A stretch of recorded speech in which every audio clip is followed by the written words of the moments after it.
Did you know that your water needs to breathe? In fact, your water might be suffocating in its bottle right now. So here's a breathwork practice that works for both you and your water. This is day 13 of Get Quenched, and today we're exploring one of the most overlooked aspects of water vitality, the fact that water is a living substance that needs to breathe.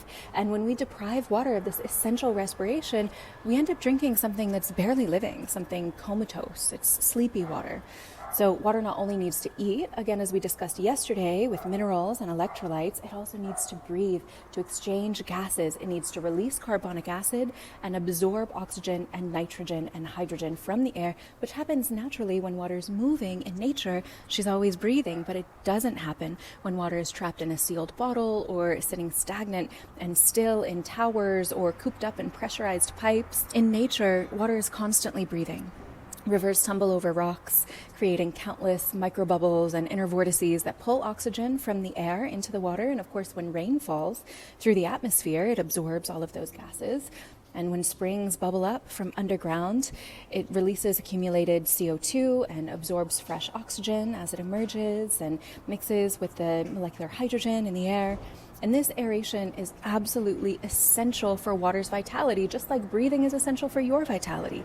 Dissolved oxygen supports beneficial aerobic bacteria in the water. It helps neutralize the toxins, and it gives water its fresh, clean taste. It also creates a subtle electrical charge that makes the water more biologically active. But bottled water has been sitting stagnant, sealed off from air, sometimes for months or even years, slowly going hypoxic, accumulating CO2 and losing its vitality. Now, tap water has been trapped in closed pipes and storage holding tanks and then stored without movement oftentimes.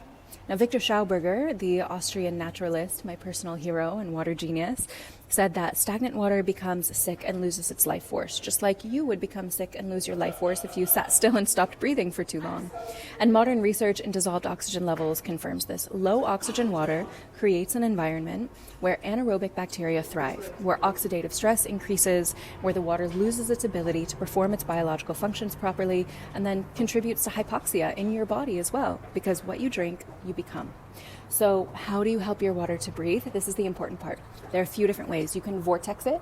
You can pour it through a flow form. You can add Kelby ceramic balls to reoxygenate it. All of these are, of course, at waterislife.shop. You can even just simply pour it from one glass to another from a height of a couple of feet or even a foot several times, creating kind of a waterfall effect. You can stir it really vigorously to create bubbles. It's best to use cork stoppers instead of completely sealing the caps so that there's some gas exchange even when it's bottled. There's even an indigenous tribe that gargles their water in their throats before drinking it every time, which is a nice way to both oxygenate it and to hum and infuse it with sound as well as aeration. Now, if you're really committed, you can invest in a good high-quality hydrogen generator like the Lord's Hydrofix so that it can breathe in the healing hydrogen gas and deliver that to your cells. Or you can invest in Ophora water or filters from Ophora that create hyperoxygenated water at home. So today, your homework is to practice breath work yourself, maybe some Kapalabhati pranayama, the skull shining breath, and then aerate your water with the same intention, recognizing that both you and your water need this life-giving oxygen, and just as it energizes you to breathe that way, it'll energize your water. Comment aeration in the comments for links to my favorite water aerators, or comment NW course for my full course on everything that you need to know about hydration, including my 7-step process.